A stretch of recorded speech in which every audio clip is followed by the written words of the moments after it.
ఆలోచించుకొని అంబేద్కర్ గారు మనకి ఏం నేర్పించినారు, అంబేద్కర్ గారు అంటే ఏంటి అని చెప్పి మనకు అన్నీ గుర్తొస్తాయి. నిజంగా చూసుకుంటే అంబేద్కర్ గారి చరిత్ర, అంబేద్కర్ గారి చూసినప్పుడు మనకందరికీ కూడా అంబేద్కర్ అంటే ఒక ఆత్మవిశ్వాసం ఉన్నవాడు, అంబేద్కర్ అంటే ఆత్మ గౌరవం ఉన్నవాడు, సెల్ఫ్ రెస్పెక్ట్ చాలా ఇంపార్టెంట్ అంబేద్కర్ గారికి. ఆ రోజులలో మహాత్మా గాంధీ గారిని ఎదిరించి జాతి కోసం కొట్లాడిన వ్యక్తి మన బిఆర్ అంబేద్కర్ గారు. ఆ ధైర్యం ఎక్కడి నుంచి వచ్చింది? అంబేద్కర్ గారు అంటే ధైర్యం. ఏది ఏమైనా కానీ నిజంగా బీద ప్రజల గురించి కొట్లాడినాడు. మీ అందరు తెలిసిన విషయమే. చాలా మంది అనుకుంటారు కేవలం రిజర్వేషన్స్ కోసం కొట్లాడినాడు అంబేద్కర్ గారు అని. కాదు, రిజర్వేషన్స్ ఒక చిన్న మొక్క అన్నమాట. వారు ఏదైతే ఉద్యమం చేస్తారో ప్రత్యేకంగా మహిళల కోసం, మహిళలకు వారికి ఆ హక్కులు కల్పించాలని చెప్పి అంబేద్కర్ గారు చాలా కొట్లాడడం జరిగింది. దాంతోపాటు కార్మికులకు వారికి మినిమం వేజెస్ రావాలి, వారు కేవలం 8 గంటలు పనిచేయాలని చెప్పి వారి ప్రోత్సాహంతోనే అది చట్టం కావడం జరిగింది. అంటే అన్ని విషయాలలో అంబేద్కర్ గారి కాంట్రిబ్యూషన్ ఉంది. మనమందరం కూడా, ప్రజలందరూ కూడా గమనించండి. వారు ఆ రోజులలో ఎంత కుల వివక్ష ఉన్నప్పటికీ కూడా వారు లేదు, నా జాతికి నేను కాపాడే అవసరం ఉంది, నా జాతి కోసం కొట్లాడే అవసరం ఉందని చెప్పి వారు ఎప్పుడు కూడా ఒక్క అంశం కూడా వెనుకకు పోలేదు. ఎప్పుడు కూడా ముందుండి గాంధీజీతో కొట్లాడడము, బ్రిటిష్ వాళ్ళతో కొట్లాడడము, ఇవన్నీ ఉద్యమాలలో డాక్టర్ బిఆర్ అంబేద్కర్ గారి కీలకమైన పాత్ర ఉంది.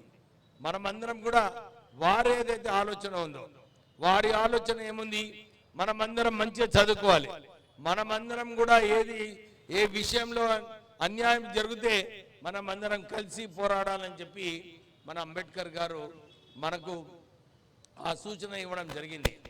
చాలా మంది కూడా మనం రిజర్వేషన్స్ తీసుకుంటాము, చదువుకుంటాము, ఉద్యోగాలు వస్తాయి, మళ్ళీ మర్చిపోతాం మన జాతి గురించి. నేను ఇదే పిలుపునిస్తున్నాను అందరికీ. మనకి ఈ సమయం వచ్చింది, మనము జాతి కోసం మనం ఒక 10% టైం కేటాయించాలి, 5% నిధులు కేటాయించాలి. అంబేద్కర్ గారి ఆలోచన ప్రకారంగా ఇంకా 10 మందిని మంచిగా చదివించి వారికి ఒక ఆత్మవిశ్వాసం, ఆత్మ గౌరవం నేర్పించే అవసరం మన అందరిపైన ఉంది. సో నిజంగానే ఖాళీ మేము అంబేద్కర్ రైట్స్ అని చెప్పుకుంటే నడవదు. మనము అంబేద్కర్ రైట్ అంటే మనం ఒక 10 మందికి మనము ప్రోత్సహించాలి, మనం 10 మందికి న్యాయం కలిగేలాగా కొట్లాడాలి, మనము 10 మందితో కలిసి మనం ఈ పోరాటం కొనసాగించాలి. ఎందుకంటే 75 సంవత్సరాలు అయిన తర్వాత కూడా ఈ కుల వివక్ష చాలా చోట్ల చూస్తున్నాం. నేను నిన్న ఒక మీటింగ్కి వెళ్ళాను, అక్కడ కూడా నాకు అనిపించింది ఏదైతే హక్కులు మన బీద ప్రజలకు రావాలో ఆ సరైన హక్కులు రావడం లేదు. అందరికి ఇస్తున్నారు హక్కులు, కానీ మన వాళ్ళ కోసం కొట్లాడడానికి, మన వాళ్ళకు ఏదైతే న్యాయం కావాలో దాంట్లో ఇంకా వెనుకబడి ఉన్నాము. మనమందరం కూడా జాతి కోసము, నేను మొన్న అసెంబ్లీలో మాట్లాడినప్పుడు కూడా ఇదే చెప్పినాను, ఆర్థికంగా ముందుకు రావాలి మన జాతి వాళ్ళందరూ కూడా. మనము మంచిగా చదువుకోవాలి, ఒక మంచి కల్చర్ నేర్చుకోవాలి, ఒక మంచి కల్చర్ నేర్చుకొని మనం కూడా ఇతర వాళ్ళతో పోటీ చేయడానికి సిద్ధంగా ఉండాలని చెప్పి మీ అందరికీ చెప్తూ, మన సోదరుడు నిజంగానే ఇక్కడ అంబేద్కర్ స్టాచ్యూ రావాలంటే వారి మీ కుటుంబ సభ్యులు, ఈ కమిటీ సభ్యులు అందరూ కూడా చాలాసార్లు చాలా ఇబ్బంది పెట్టినారు అప్పుడు ఆ ప్రభుత్వం. కానీ వారు అందరూ అంబేద్కర్ గారితో నేర్చుకున్న ధైర్యం వారిలో ఉండే, వారు లేదు మేము ఎట్లనైనా ఈ స్టాచ్యూ పెట్టి తిరుగుతామని చెప్పి 2-3 సంవత్సరాలు, ఎన్ని సంవత్సరాలే 3-4 సంవత్సరాలు ఉద్యమించి ఇంత చక్కటి ఈ స్టాచ్యూ ఇక్కడ పెట్టినారంటే నిజంగా మీ అందరికీ కూడా అభినందనలు చెప్పాలి. ఎందుకంటే చాలా మంది అరే ప్రభుత్వం ఇట్లా చేస్తుంది కదా మర్చిపోదామని చెప్పి మర్చిపోతారు.